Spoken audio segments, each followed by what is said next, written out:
Welcome back to Canadian Agriculture Unpacked. Boy, do we ever have a great group in this episode. Let me first of all welcome back our regular guest, Wayne Easter, a 28-year veteran of the House of Commons, former Attorney General, and a longtime chair of the House of Commons Finance Committee, and Jack Wilkinson, a tour de force in agricultural policy, former president of the Canadian Federation of Agriculture, former president of the Ontario Federation of Agriculture, and former president of the International Federation of Agriculture Producers, and recently retired as director on Canadian Cooperators. Then for our special guest today, we have Lyle Vanclief, who is a 16-year veteran of the House of Commons. He was Canada's agricultural minister from 97 to 2003. That's 6 years. I believe that's almost a record when it comes to agricultural ministers. And of course, a strong proponent of Canadian agriculture. Welcome here, Mr. Vanclief. Thank you. Glad to be here with this great group. Good to see Jack, Wayne. Great to see you. Great to see you. This is a great group. I know that, in fact, you were there from 88 to 2004. And then you had this guy come to join you in the House of Commons by the name of Easter. And I know he was always pushing you to do this and do that and the other thing. And then, of course, you had to deal with Jack Wilkinson at the Canadian Federation of Agriculture. And then you finally said, okay, now we've got a kinder, gentler person who will be president of the CFA, only to have Wilkinson become president of OFA, and we were right back in the same thing. But I can tell you, and I certainly can tell the viewer, that everyone on this episode was always a strong proponent of agriculture, didn't always agree, try to keep our fights behind closed door and have a strong, unified team in public. So it is a real pleasure to have all of you here. Lyle, I think you were succeeded by Bob Speller. Yes. Who, by the way, I was sorry to hear passed away. But then he lost the next election, and then under Martin, Andy Mitchell took over as ag minister, and then of course Andy Mitchell lost his seat in the 2006 election, and under Harper, Chuck Strahl took over. I had dinner with Mitchell sometime after the election, and we had spent a week in Hong Kong at a WTO ministerial meeting during the campaign. And he was telling me, he says, Bob, I always, because he lost by only 100 seats to Tony Clement. And he said, I always wondered if I had spent that week in my riding instead of in Hong Kong, whether I might have gotten those 100 votes back. Anyway, that's history. Again, thank you very much for joining us, Lyle. I would like to spend some time today talking about some of the highs you had in agriculture as minister. Why don't we start with that? What were some of your high points? Well, I guess the high point to me, I think, is over the period of time that the privilege to work with all the different sectors of the industry to point out one particular high point probably would be the putting in place of the agriculture policy framework, which followed I only had one meeting with Jean Chrétien in his office all those 6.5 years. And we talked about the fact that the industry overall needed more support, but I was getting tired and not as successful as I would like to be, going back to a cabinet for what was usually by the media referred to as bailout money, that we had to make the support to agriculture as an investment in more ways than just in the business risk management, and whether that was food safety, innovation, etc. So that was, I think, the biggest high point and the success of that ag policy framework. And we said at the time, there's no policy as perfect, and it would have to continue to be tweaked, and it has been tweaked since then. And it's different now, but it still follows along those same 5 points in the of the APF. Bob, I would come in there, and Lyle, I think you have to take a lot of credit for that. I remember the debates in caucus, and they were pretty darn intense by the rural caucus with Lyle as minister. But that policy, agri-stability, yes, with tweaks here and there, still remains to this day, and I think you have to be proud of that. Now there needs to be more tweaks made, certainly, but in any event, I remember the discussions, remember them well, remember the debates, and certainly in a caucus, folks. Uh, the agriculture pushers, the farm pushers, are the minority in a big caucus, and Lyle managed to get it through cabinet, and it's there today. Yeah, Jack, well, you got to go You ahead, Lyle. make a good point, Wayne. Sorry, Jack. You make a good point, No, and it's okay.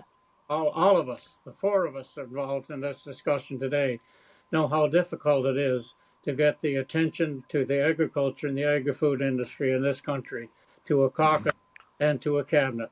It just doesn't come up on their radar screen very often, even though 1 in 8 or 9 jobs in this country is involved in the agri-food industry. So it's always a fight for whoever's there in order to get that support. Well, before I go to Jack, the additional challenge an agricultural minister has, especially with the federal provincial agreement, you guys are much closer to the stakeholders than any of the other ministers in the cabinet. Jack, go ahead. Absolutely. And I mean, as you said, Lyle, the framework is still there. I think it will be time before long that we may have to look at what changes will have to occur, depending on what happens with tariffs and net incomes. I mean, we may be back to some of those, hopefully not close to where we were when you were the minister. I mean, we went over a show much earlier on where we talked about net farm income at that time period and how incredibly bad it was, and the desperate need for farm income support programs. And like you said, we moved from ad hoc programs of lobbying for a lot of money every year after the fact to trying to put a framework together to be forward thinking with more than just farm income support. So all of that was good. I think we also were extremely lucky, in my view, that at that time period, the Reform Party was very active and the Conservative Party was split in its votes, and gave a real opportunity for a lot of rural members in Ontario, as an example, that probably wouldn't have been sitting around that table otherwise.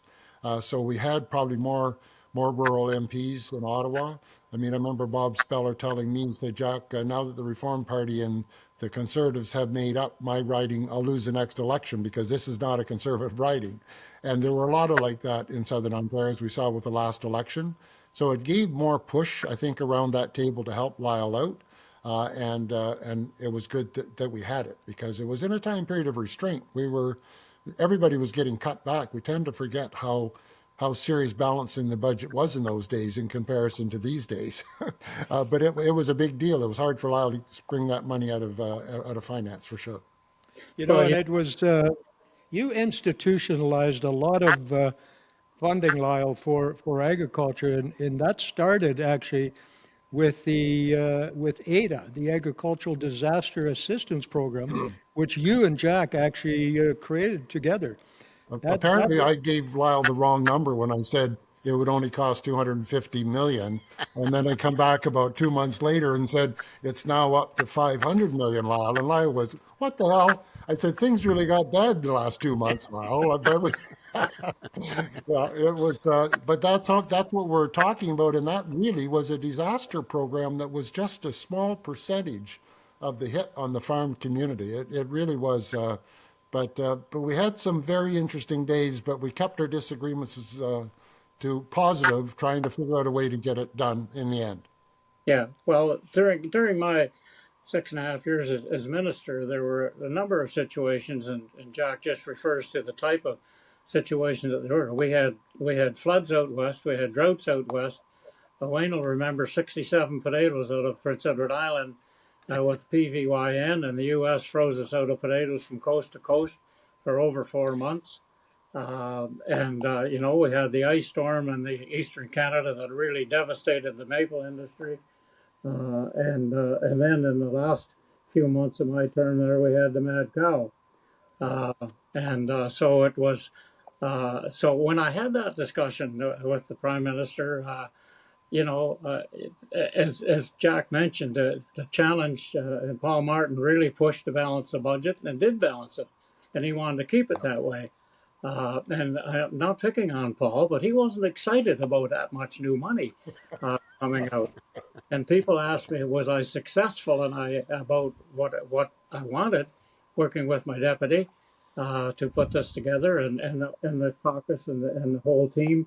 No, I wasn't successful because the package I wanted totaled to 5.4 billion over 5 years, and I only got 5.2 billion. So I didn't really totally succeed, but that extra zero point 0.2 billion was I could give that up. Not that I wanted to, but so it was. But there was, you know, and our industry just continues, and I know you gentlemen have had a discussion about the tariffs, and you know, talk about uncertainty now. Our agriculture industry, whether it's supply management or that grains and oil seeds, like the livestock industry, it's just this uncertainty. Not only have they got weather and global markets, now you got global tariffs. So it's, you know, you know, not only our Canadian farmers, the American farmers, you know, the corn, soybean farmers in the U.S. I'm guessing that once China starts buying more soybeans from South America, they may not come back to the U.S. As quickly because somebody else is going to see a chance to give them a good deal and get their business. And on that point, I will admit I'm a little worried where China goes in this. They have now not re-inspected. I chair the Atlantic Beef Products Incorporated Board, which is the CFIA inspection plant in Borden Carleton. So we're the only CFIA inspected plant for beef cattle east of Montreal. Anyway. China is not doing its re-inspection on 400 slaughter plants in the United States. That will mean there's $4 billion US of beef not able to move to China, and $1 billion worth of pork not able to move to China. Have no idea what the implications will be on us as yet, but that is serious. But guys, I want to tell you a little bit of a story of how tough a fight this was for Lyle with the Prime Minister. I was in Atlantic Caucus at the time, and I led a delegation to the Prime Minister's office of a group of MPs from Atlantic Caucus, and we had a fair bit of authority. We had 31 MPs. We went into Chrétien's office to complain about some of the things that Martin was doing in the budget. We'd met with Martin, and Martin agreed, well, if the Prime Minister agrees, we'll not do that. So we went to Chrétien's office, and we get in there, and I explained the situation, and the Prime Minister looked at us and said, guys, the Minister of Finance made a decision, and I'm supporting him in that decision. And now you can get the hell out of my office. That was the end of the story. And so, you know, There's the door. Martin was able to balance the budget, but it was greatly because of Chrétien, because Chrétien stuck with him on his original decision where Martin was quite a bit softer. So, Lyle, you had quite a fight. Yeah. Actually, that also reminds me of something, Lyle. You still, when Wayne talks about Martin and you still owe me a cruise down the Nile River in Egypt because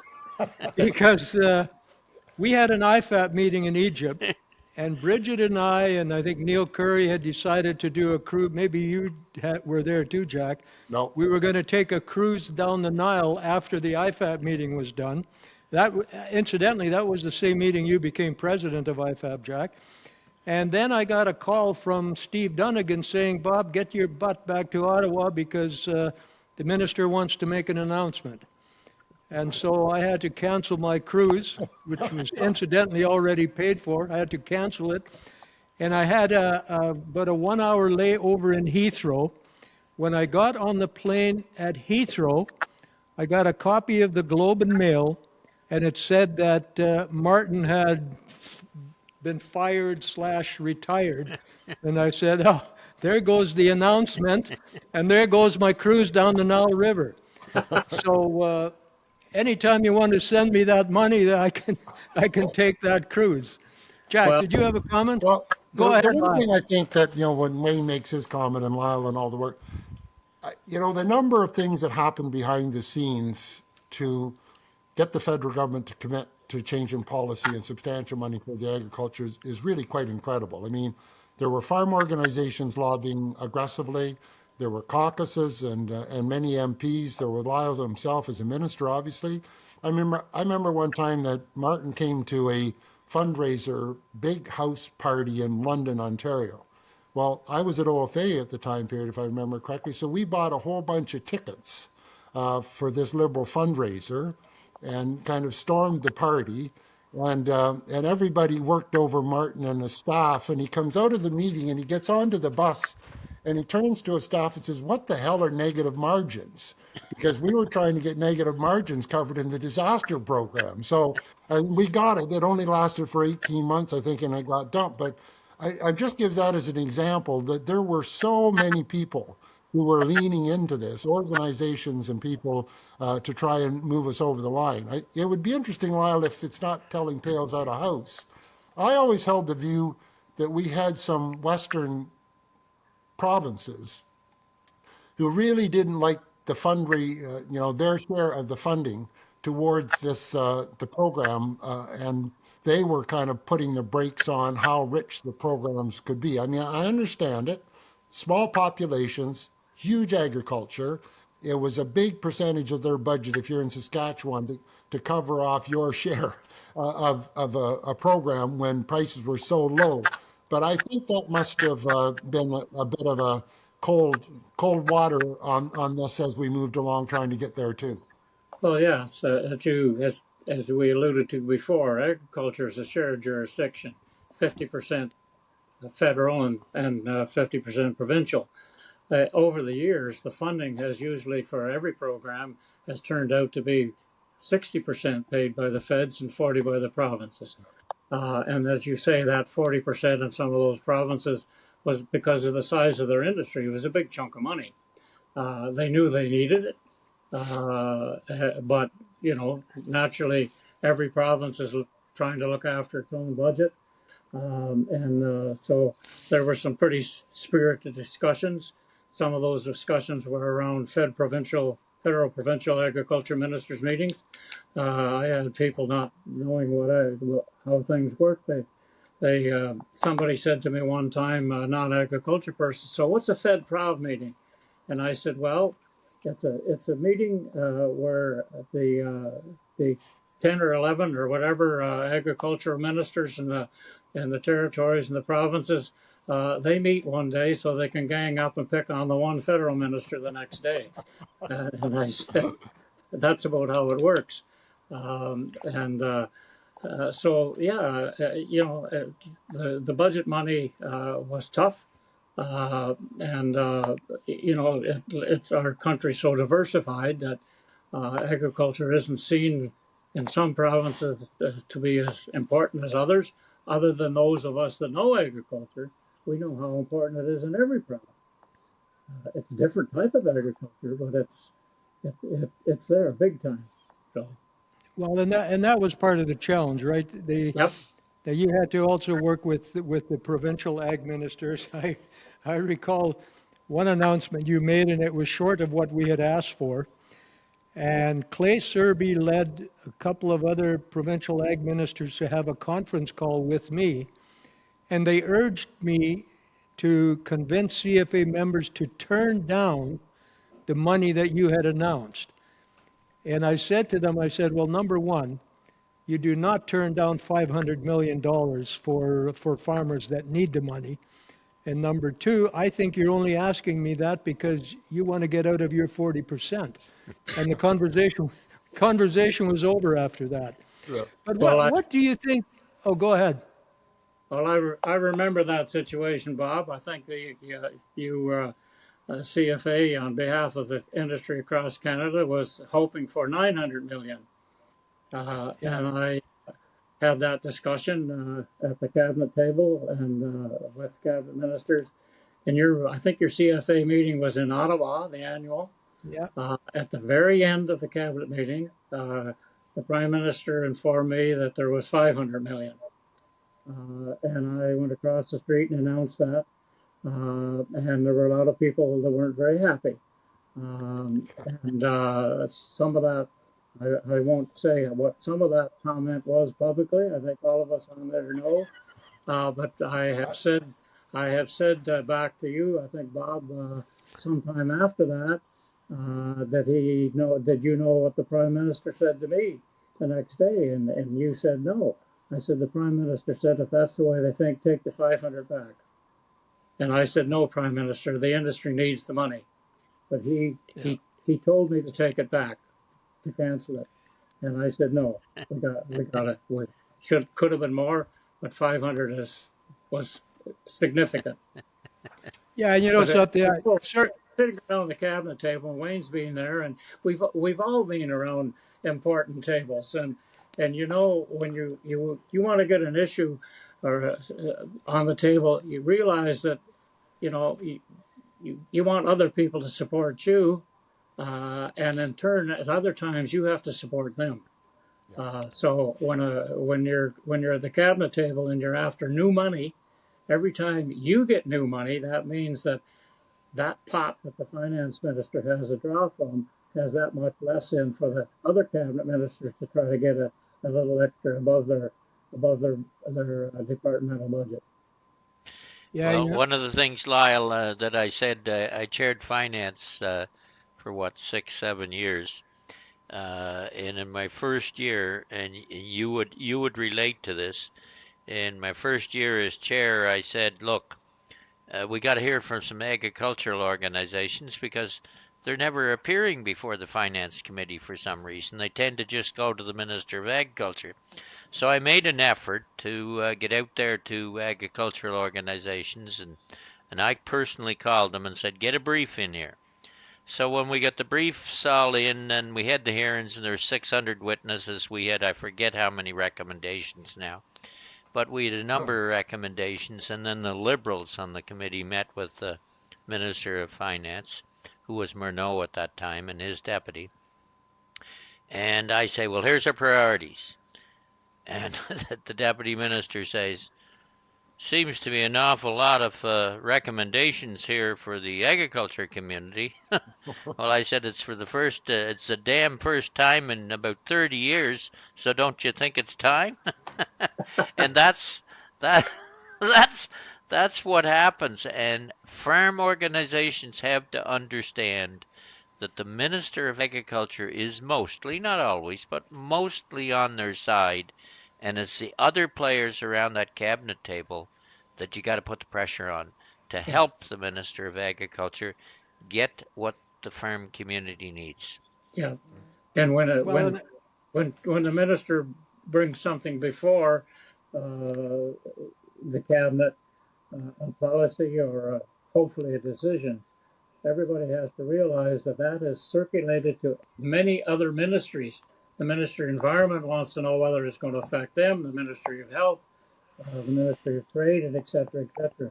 So it's you do a lot of, you know, patting on the, et cetera. So, yeah, go ahead, Jack.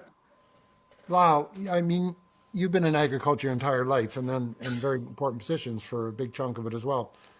You know, when you look at what's going on with the U.S., with what Wayne said, just as an example about China, I got a funny feeling China's not going to pick up the phone to call Trump. Trump can keep saying we're talking to China, but nobody in China admits it. I think they're going to make them squirm for a while, and that means agriculture in the U.S. is going to be in big trouble. Wayne went through some of the numbers of beef, pork, and soybeans. Do you ever worry that we're going to be right back to the U.S. taking its surpluses in the U.S. and dumping it on the world market and be right back into where we were when all this started back 30 years ago? Well, I don't think anybody should underestimate China. I mean, it's hard to know with Mr. Trump and whether anybody's calling him or he's calling anybody. I hear, I don't know how timely this broadcast will be out there, but I see now he wants to be Pope too. So if he gets to be Pope and the President of the United States, he's going to have a real big job. Uh, so I've read recently that he says China's talking to them or he's talking to China.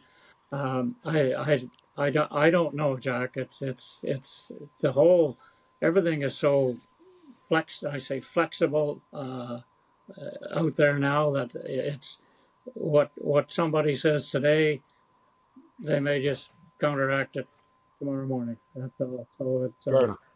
yeah, Well, the problem is all the agreements that have been signed. I mean, how can you ever trust the Americans again when you yeah, have a signed agreement? It doesn't matter whether it's WTO, which you worked hard on, GATT, WTO, etc., or whether it's Kuzma.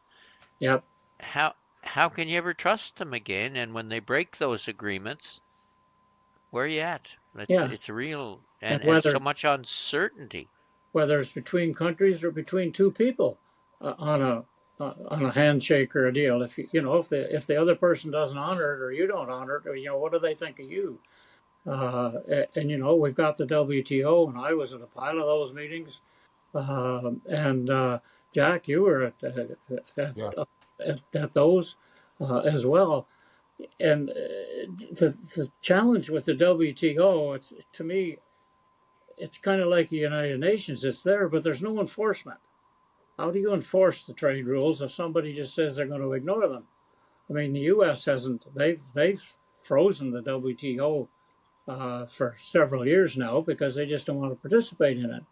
And then you've got, you know, I don't know how close that the U.S. is going to stick to the most recent agreement that in his first term, Donald Trump says was the best trade deal in history. Uh, it's I just think our agriculture is and I don't like to be pessimistic, but agriculture has gone through a lot, and we're still going. And but I don't know what'll happen in the U.S. I think in Trump's first term, he put something like 23 billion in to support the U.S. And their Secretary of Agriculture said the other day, I read that they will be there for the U.S. farmers. I mean, and we've all heard it said that one of the biggest pieces of equipment, the best piece of equipment on a U.S. farm is the mailbox. That's where they make their most money. Uh, Well, yeah, I mean, the U.S. has long blown through their WTO entitlement already, never mind what else they're going to add on top of it. But, when it comes to the WTO, of course, Biden didn't fix the dispute resolution mechanism at the WTO either. no, But as far as I'm concerned, I think the WTO is finished until the administration in the U.S. changes. And we yeah, talked about this in an earlier podcast. It's a good thing that Canada was aggressive with their bilateral and plurilateral trade agreements. But the other issue with Trump is he's setting a really bad example. Because you will recall when China first retaliated to our tariff on electric vehicles from China, they at least went through the motions of doing an anti-dump process at the WTO. They didn't apply any tariffs, but they went through the motion of going through the WTO and doing a study to see if any harm was done, et cetera, et cetera. But when Trump started his tarification, I think they said, well, if Trump is doing it, we can do it too, and they immediately slapped 100% tariff yep, on our canola oil. And I so know, it's yep. it's the example that he sets for other countries in the WTO as well. So tell me, Lyle, what was the lowest, not your lowest point, but what was the lowest point in agriculture when you were minister? We've already talked about the abysmal net farm income for quite some during quite a bit of that period. But what else was a low point in agriculture at the time? Well, there were several. I think the one that Well, you had the foot and mouth, didn't you? Mad cow, that, mad that cow. Or yeah, mad cow? yeah, foot and mouth as well. Uh, we had foot and mouth, and then the mad cow. And I think as far as the public work was concerned, those two issues got the attention of the public more than some of the other situations. I mean, there was media over the PVYN potatoes and the droughts and the floods and that type of thing. And I hate to say it, but I think a big percentage of the Canadian population said, "Well, the farmers are always crying." So I mean, it's you know, I mean, after one flood situation in southern Saskatchewan and eastern Manitoba, which was very, very serious. And I had people ask me the next year, so what's the situation out there this year? And I said, well, I don't know. And they said, well, why don't you know? And I said, well, when's the last time you called your dentist and told him you didn't have a toothache? I said, farmers in the industry aren't going to call the Minister of Agriculture and say everything's going okay. That's just the nature of the beast. And I think it's the nature of human beings. I mean, how often do we say to somebody, "Oh, I'm just feeling great," and the answer is, "Oh well, but I got a sore. I'm okay, but I got a sore shoulder." So it's so those were they really hit, and those two. Uh, so it's there were a lot of them, and we had a great team. We had good support in caucus, and I think, in the industry. And I think the important thing is, and I think Jack mentioned it earlier, we all had our own uh, thing that the minister has the position of the federal government, the CFA, and the OFA, and they all have their own jurisdiction. The provincial ministers have their own jurisdiction as well. And I remember one spirited discussion at a Fed Proud meeting with I think it was in Quebec City, and it was a pretty spirited discussion. And Clay Serby and I, we can get into it pretty good at the meeting. And so anyway, but my wife and I were across the street having dinner afterwards, and the server came over with a bottle of wine. And I said, no, we didn't order that wine. She said, well, no, but that group of table, that gentleman over that table, that bunch of group over there, sent that over to you. Well, even though Clay and I had words earlier in the day, Clay sent over a bottle of wine for dinner. So that's how it works. But you have your duty to do, and I think for the most part everybody understands each other's challenges. And Lyle, I have to mention this because I stepped out in 2021, and that's the way things were, and that's the way they should be.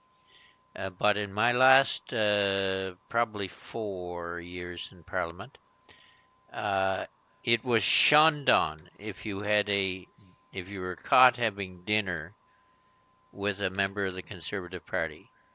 And that is just so wrong. You Yeah, have to be able to get together. yeah, And I think that sending over a bottle of wine to you showed, look, yes, we can have our differences, but we have to respect each other's views because our interests are really in terms of finding a final solution that benefits the community is the same. And I don't know how we get back to that, but we're on the wrong track in 2025, or at least in 2024 we were. We'll see where it goes now. People have to come back together and not be enemies. We get different public policy positions, but we shouldn't be enemies. I really appreciate that he did that. yeah. Jack, you've been waiting for a while. Go ahead. Well, and to that point, Wayne, I totally agree with you. And probably one of the things that would help is if we got rid of the online meeting and basically said, if you're going to be an MP and collect a salary, you come to Ottawa and you sit in committee meetings and you talk to people at night and you do what we're talking about. When I was the CFA president, I there was a list of parties that you just met with regularly. I met with the Reform, the Conservatives, the Liberal, the Bloc, the Green Party. I met with every one of them, taking the CFA ag policy to them. The objective was it doesn't matter which government gets elected, they're all going to hopefully endorse the agriculture policy that you took so much time as an organization putting together at some degree. And so you didn't allow yourself to be partisan. It bothers me a lot that there are some farm organizations, commodity groups, that are very clearly showing their partisanship towards a particular political party. So how do you expect to get anywhere if you've been that way and the government changes? It's kind of okay as long as you bet in one direction, but man, if anything ever changes, don't expect to get a meeting with the minister too quickly. And I think all of us need to learn from the way people took ideas and took them as a group to the government and all the parties and worked as a team. So I hope we find a way of getting back to that as well, because it's really, really bad news in my view. And it just leads to polarization that I think long term is one of the worst places for Canada to ever end up. So I hope, to your point, Wayne and Lyle, you got to take some credit for being tough there, Lyle, because you probably had more bad news issues occur from a point of view than any minister had in the time period you're there. It was just a litany of one thing after the other, and they were all big topic areas. I mean, you think about something like BSE. Everybody was mad cow. Everybody was just scared, totally afraid because we didn't know what it was going to turn out. It was like the beginning of the pandemic. I mean, you were just horrified. You were hearing stories out of Europe. You were hearing about individuals who were getting sick and dying, who in theory had been infected. No one knew. And think of a whole, an industry the size of the beef industry and the implications of that just turning off and trying to build public support again through scientific evidence. I mean, those were all very, very, very big topics that you and cabinet had to deal with. Well, you're so right, and I th- it was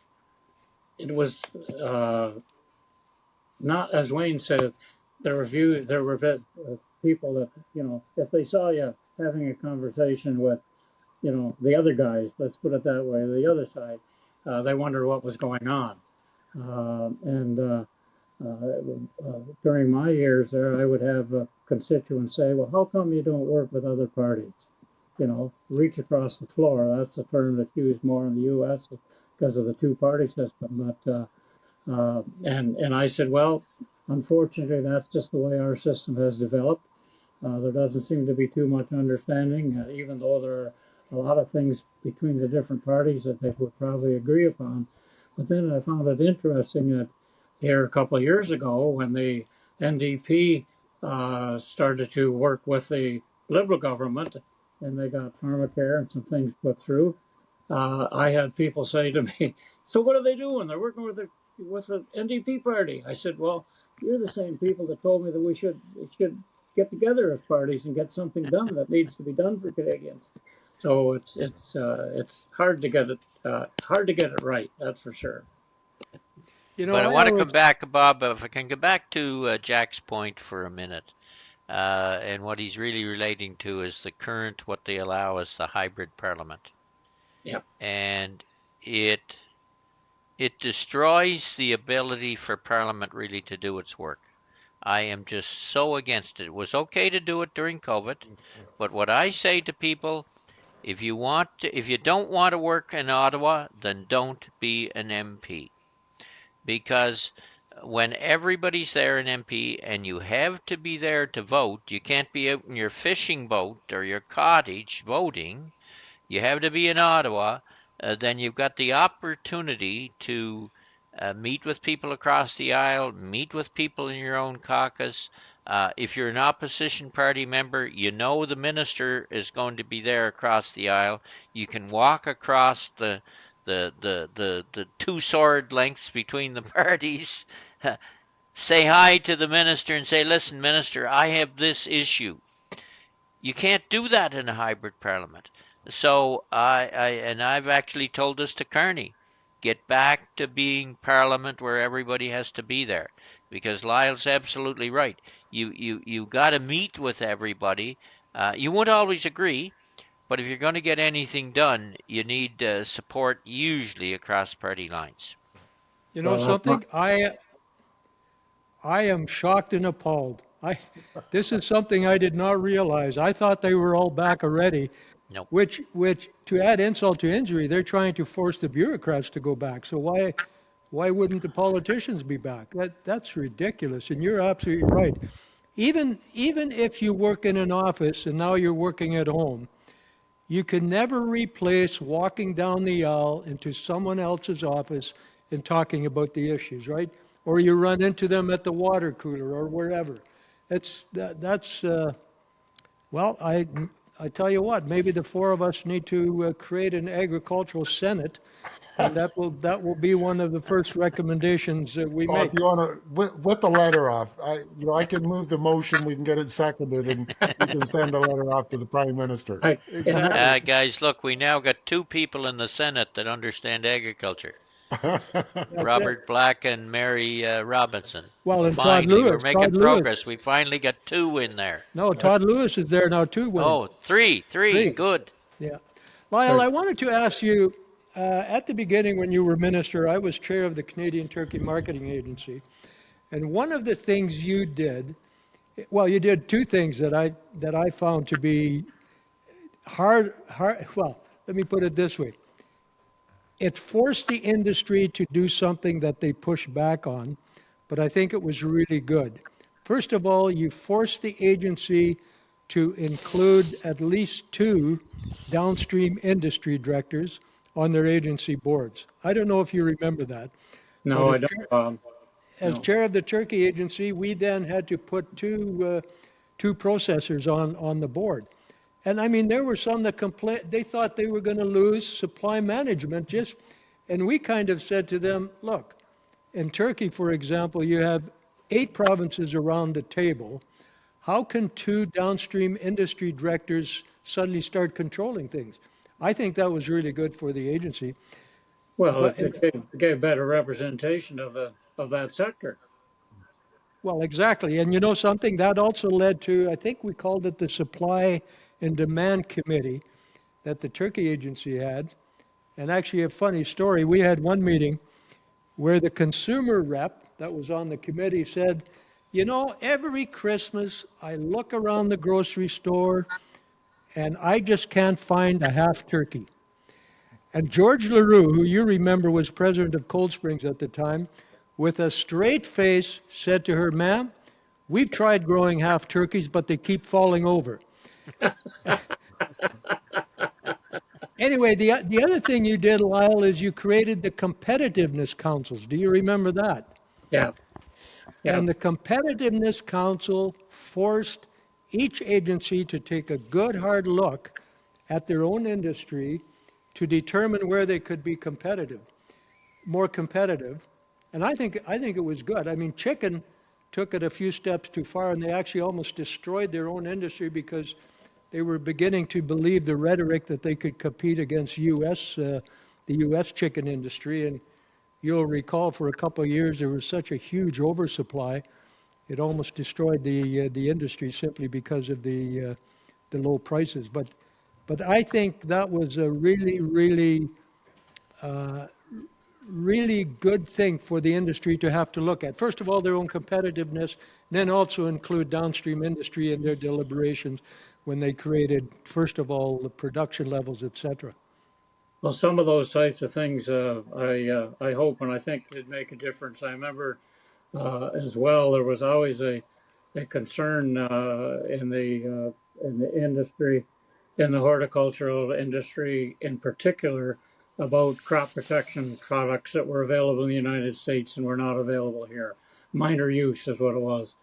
And I remember that I say finally, we did, I think it was $50 million that we put forward and set up that department or that section in Ag Canada, and they got a lot of products available for the industry here.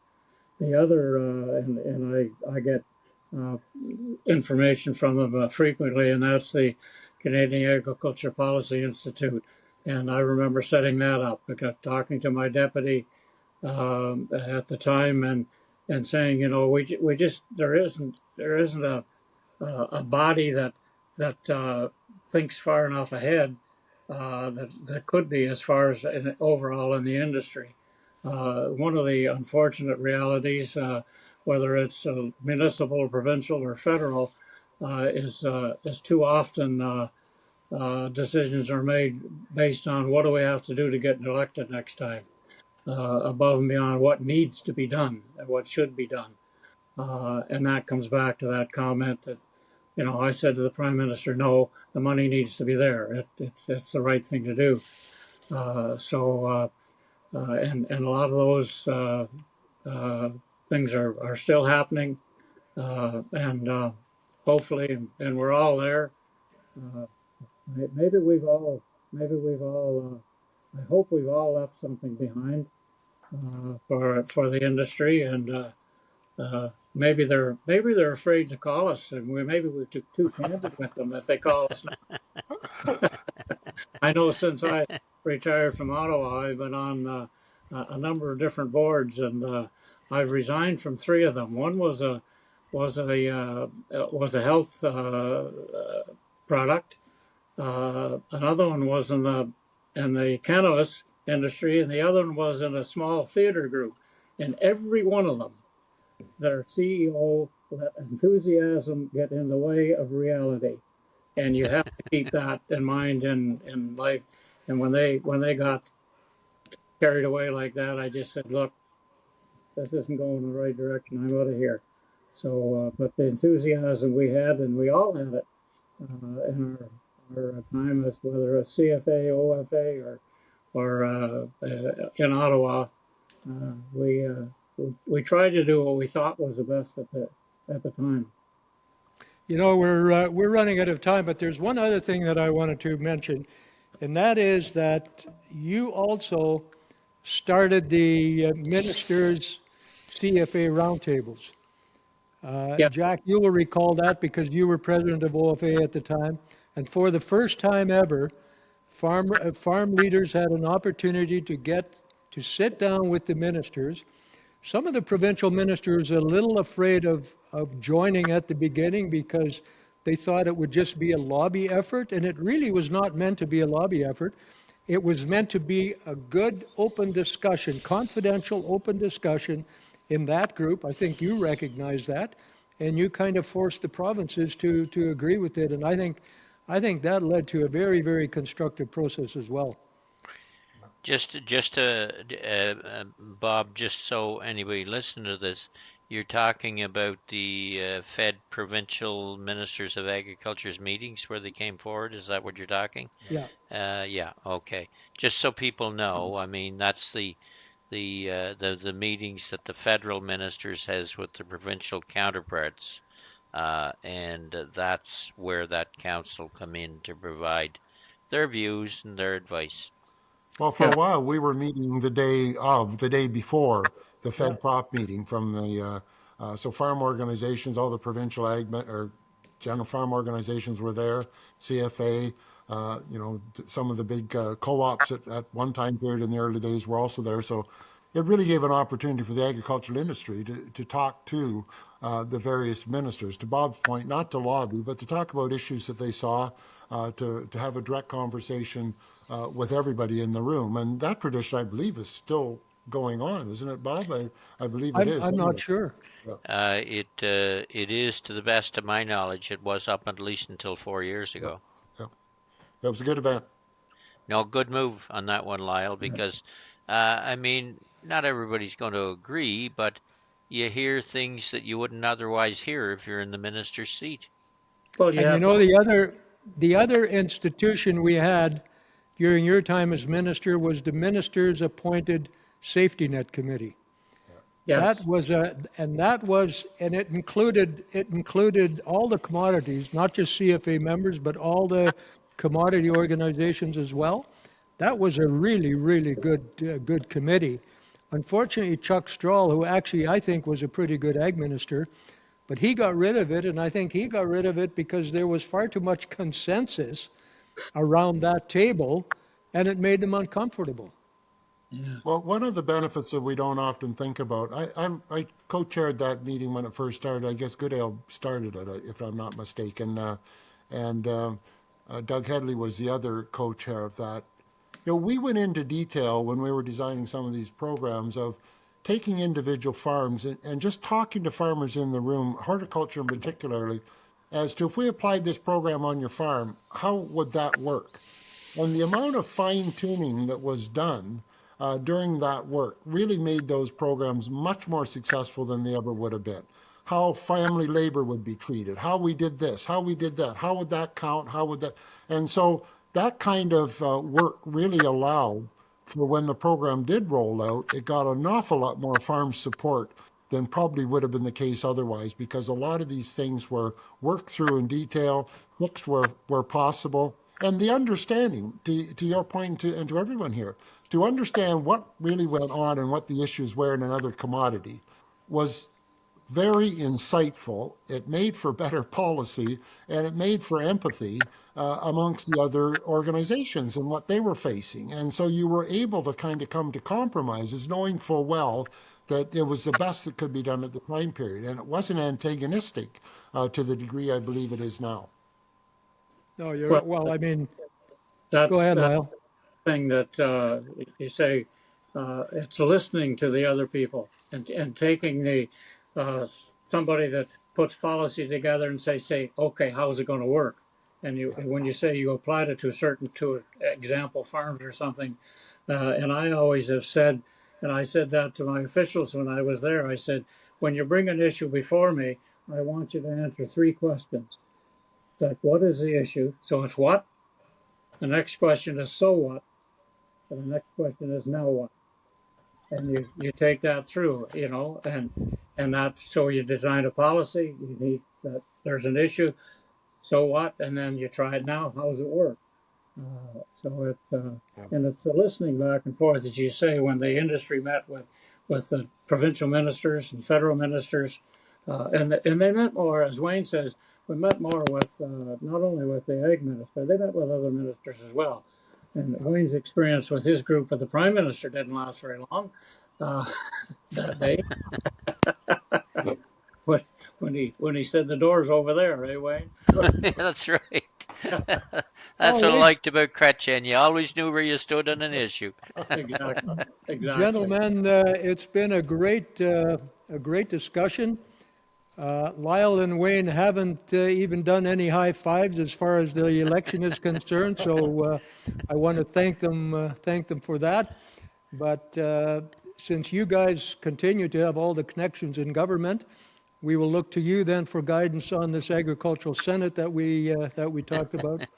But again, thank you very much. Thank you very much for that great discussion, and we'll be back.